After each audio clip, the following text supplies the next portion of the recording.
Partagez vos observations avec Benoît Dutrisac par courriel. dutrisac@commercialcube.radio. Rendez-vous. C'est tout ce qu'il vous reste à faire. Rendez-vous. Des appels au génocide. Ils sont tombés sur la tête. Vous n'aurez pas mon 100 millions de dollars. Cruel, horrible, inhumain. Qu'est-ce que c'est que ça? Un politologue pas comme les autres. Loïc Tassé. Hey, bonjour. Salut Benoît. C'est pas une question, une raison pour te réjouir, tu sauras. T'as pas besoin de te réjouir du malheur de Donald Trump. Ah. C'est très laid quand Si. tu fais ça. C'est pas un grand malheur, écoute. Oh, on l'a perdu. C'est un grand malheur. Tu vois, le petit Jésus, ou Allah, ou Mohamed, ou je sais plus. Ils étaient sont tous ensemble. pareils. Ils étaient tous ensemble. Puis il a dit, on va faire taire Loïc Tassé pour pas parler contre Donald Trump. Qui est fâché. Donald est fâché ce matin. Ou c'est Elon Musk, hein, qui a du pouvoir, Elon Musk. Ceci étant dit, il n'a pas vraiment perdu, là, parce que c'est une petite Ben tache non. à l'encre, même pas noire, là, grise, pâle. Il a fait des faillites. Tu sais, penses-tu que ça le Libération dérange? Ben oui. inconditionnelle. C'est Ah ça, ouais. c'est ça le titre officiel. Ouais, il me fait rire, Donald Trump. Tu sais, il est rendu à son 23e mariage. Tu sais. Puis là, tout à coup, il parle de, tu sais, des valeurs républicaines, puis là, il se met à prier, puis à parler de Dieu. Puis il n'a jamais parlé de Dieu de sa vie. J'ai revu Il était sa go, avec ses pitounes sur Miss Amérique. J'ai revu quelques images des funérailles de Jimmy Carter hier. Ouais. Et Donald Trump est assis, bon. À sa gauche, il y a Melania, qui n'a pas parlé depuis 18 ans, Non, je pense. non, Non, c'est ben, un quelque chose froid de abyssal. À sa droite, donc, Barack Obama, avec qui il rigole rigolait. beaucoup. Moi, ce qui m'a beaucoup intéressé, c'est l'espèce de le body language, de ce qu'on peut décrire de ce qui émane d'un corps sans qu'il se prononce. C'est Kamala Harris qui est assis devant eux, donc le banc en avant, et qui se retourne et roule des yeux aux 2 minutes. Parce qu'elle voit les deux rigoler ensemble. Les faux copains qui rigolent. As-tu vu la vidéo de Bill Clinton qui check les fesses de Kamala Harris? Ah non, ça, j'ai pas déduit ça. Non, je sais pas. Je l'ai pas vu. Je l'ai vu. Il y a comme un gros plan sur Bill Clinton. Ah. Le bonhomme, papa, il est là, tu sais, le vieux Snowro. Puis là, Kamala Harris, il est là. Puis tout ce qu'il voit, son regard monte jamais au-dessus de la taille. Tu sais, il est au niveau des fesses. J'ai aussi surtout vu, tu sais, quand on essaie d'approcher deux aimants ensemble, mais qu'on ne les a pas du bon bord, ça, c'est Justin Trudeau puis Trump. Au funérailles de Carter, vraiment, là, il y avait quelque chose qui les repoussait l'un de l'autre. Loïc est de retour, Loïc? Alors? Mais oui, Benoît, je suis de retour. Où est-ce que ça a coupé exactement? J'étais dans une belle montée, j'étais tout content. Où est-ce que ça a coupé exactement? Je te parlais de quoi? Je ne sais pas. Tu te réjouissais du malheur de Trump, non, comme d'habitude. Non, je m'en suis jamais réjoui du malheur de Trump. Non, non. Je disais que le juge Merchant avait dit, écoutez, Monsieur Trump, étant donné le jugement de la Cour suprême des États-Unis qui dit que les présidents des États-Unis sont au-dessus des lois, je ne peux pas vous condamner à quelque peine que ce soit. Mais sachez-le, vous avez été condamné par un jury et ça, il n'y a rien qui peut lever ça. Il n'y a aucun pouvoir aux États-Unis qui peut empêcher ça. Vous êtes le premier président des États-Unis qui est un criminel qui va siéger comme président des États-Unis. Dis-moi, Loïc, sérieusement, que c'est le premier à prendre l'argent d'une campagne électorale et à l'utiliser à autre chose. C'est le premier à être pris la main dans le sac. À se faire pincer.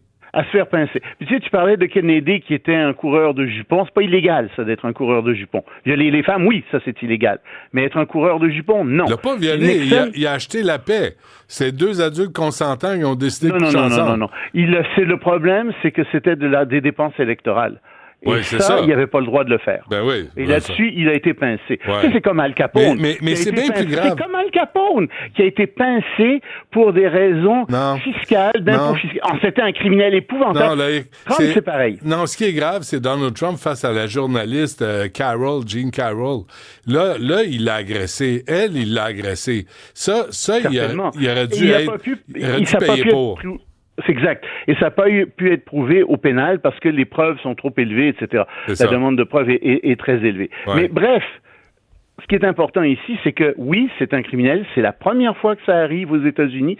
Et pour moi, c'est le symptôme d'une grande dégradation morale aux États-Unis. Je pense que, tu sais, si tu penses il y a 20 ans, là, ou même il y a 10 ans, jamais ce serait arrivé. Jamais on aurait permis ça. Puis souviens-toi, de Monica Lewinsky avec Clinton. Ben oui. C'était rien du tout. Non, mais Clinton aussi était accusé. Clinton a été accusé de viol aussi. Oui, mais c'était pas un viol, c'était pas... Pas Lewinsky. D'autres femmes ont porté des accusations de viol contre... C'était aussi un coureur de jupons. Le courailleux, le baba. Oui, c'était un courageux. Mais est-ce que c'était un violeur? Ça, c'est pas la même chose. Il y a eu des accusations d'agression sexuelle contre Clinton aussi. Je suis désolé, il y en a eu. Il y en a eu, mais tu sais, on n'est pas... Tu sais, si tu veux comparer ça avec... Il y a d'autres causes, là. Par exemple, il y en a en ce moment devant les tribunaux.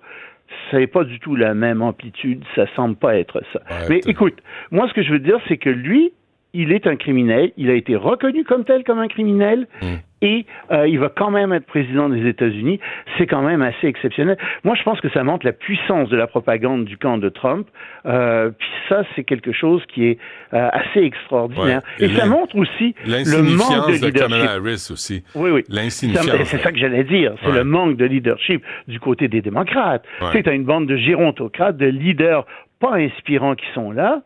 Ben, je pense que si tu avais eu... Tu sais, imagine Obama face à Donald Trump, ben Obama l'aurait emporté. C'est un autre combat. Et d'autres aussi, tu sais, c'est bien évident. Mais aujourd'hui, ils sont des amis. Tu les as vus aux funérailles de Jimmy Carter? Ils rigolent, puis ils se donnent des petits coups de coude sympathiques. Bon, parle-nous de l'incendie à Los Angeles. Il faut en reparler aussi de cet incendie, parce que c'est toujours hors contrôle. Puis là, on est rendu à 400 000 personnes qui sont sous ordre d'évacuation, soit obligatoires, soit en alerte. Tu sais, c'est quand même, bon, il y a 13 millions de personnes dans la grande agglomération de Los Angeles, mais c'est énorme, 400 millions de personnes. Il y a 5000 bâtiments qui ont été détruits.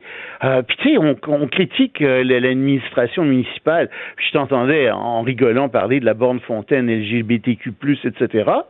Ben oui, d'accord. Mais tu sais, sur un budget total de 800 millions de dollars au département de lutte contre les incendies, on a coupé 17 millions. C'est 2% du budget. Viens pas me faire croire que ça aurait fait une grande différence dans les incendies actuels. Peut-être un peu à la marge, d'accord, je veux bien. Mais quand même, le problème, c'est vraiment les changements climatiques. C'est ça le fond du problème. Et c'est la même chose pour la gestion de l'eau. Le problème, c'est qu'il n'y a plus d'eau, puis il y a des gros problèmes avec ça. Encore une fois, ça devrait servir de leçon au monde entier, ce qui se passe à Los Angeles. Tu sais, Los Angeles, c'est la deuxième plus grande agglomération urbaine aux États-Unis, après New York. Puis là, tu te dis, oui, mais qu'est-ce qui va arriver dans d'autres villes? Est-ce que ça va arriver ailleurs? Puis nous, ici, on n'est peut-être pas menacés comme tel d'incendies comme ça à Montréal, mais je pense qu'on va avoir des tempêtes, des cyclones, de plus en plus de problèmes. Hier, je recevais, je sais pas si c'est la responsable du Sopfeu, puis je vais dire, on prévoit à l'avance, là, 2025. 2024 a été une bonne année. On a eu des feux vraiment rapidement maîtrisés. 2023, ça a été épouvantable là, pour la forêt au Québec, mais ce qu'elle disait, Mme Poitras, c'est que c'est toujours en périphérie. C'est loin, tu sais, c'est en forêt.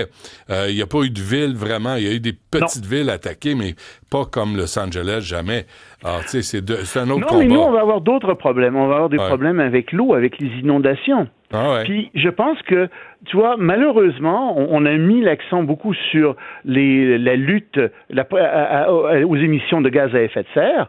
Puis c'est très bien, mais malheureusement, la Chine et l'Inde ne suivent pas. Puis c'est eux qui sont responsables en premier lieu des augmentations de gaz à effet de serre dans le monde. On vient de dépasser l'année dernière, le 1,5% qui était le plafond prévu par Paris, par les accords de Paris. Ça va monter plus que ça. Mais je pense que la priorité maintenant, ça devrait être comment se prémunir contre ça. On va toujours lutter. Il faut toujours lutter contre les émissions de CO2. Mais le vrai problème, là, c'est d'adapter nos infrastructures parce que les événements climatiques catastrophiques vont se multiplier. Et c'est là-dedans qu'il faut absolument qu'on investisse. Et je ne le vois pas. Je ne vois pas nos gouvernements investir là-dedans massivement comme ils le devraient parce que ça va nous frapper dans les décennies qui viennent. Et c'est maintenant qu'il faut se préparer. OK. Un mot avant qu'on se quitte, Loïc, sur ce dîner à Londres. Un dîner sombre entre Emmanuel Macron et Keir Starmer, qui est le premier ministre britannique. Figure-toi qu'ils ont discuté de la possibilité d'envoyer conjointement des troupes en sol ukrainien. Et ils disent d'autres pays pourraient en participer, ça va se faire en dehors des cadres de l'OTAN. Mais là, tu dis, attendez, là, c'est parce que là, vous commencez à étendre ça pas mal. On a des troupes, on le sait, des Russes qui sont là. On a, bien entendu, les Nord-Coréens qui sont là. Si les Britanniques, les Français, puis d'autres y sont aussi, ça commence à s'internationaliser pas mal. Eux, leur objectif, c'est d'arrêter l'avancée de Poutine. Puis c'est louable, puis c'est bien. Mais tu sais, il y a quand même un danger à ce moment-là de propagation de cette guerre. On ne sait pas ce que veut Poutine. On sait que Poutine et Trump vont négocier. Poutine se vante de régler ça en 24 heures. En Europe, on dit, s'il y a des négociations, ça va peut-être être autour de Pâques. Puis en fait, on aimerait aider l'Ukraine, puis on aimerait consolider la position de l'Ukraine pour les face aux négociations. Oui, tant mieux. Mais c'est Trump. C'est Trump qui disait qu'il voulait régler ça en 24 heures. Oui, et c'est Trump aussi qui a beaucoup de cartes entre les mains. Ouais. Où est-ce que Trump va aller? Alors, je pense qu'en ce moment, là, il y a de la pression qui monte de chaque côté.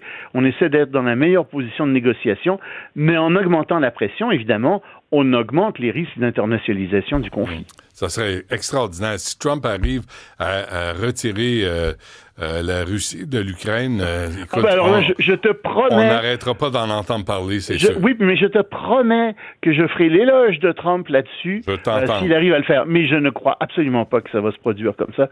Je pense que ça ne va pas se régler à l'avantage de l'Ukraine. Très bien. Loïc Tassé, merci. Bonne fin de semaine. On revient. Salut à toi aussi, à lundi. Après ceci.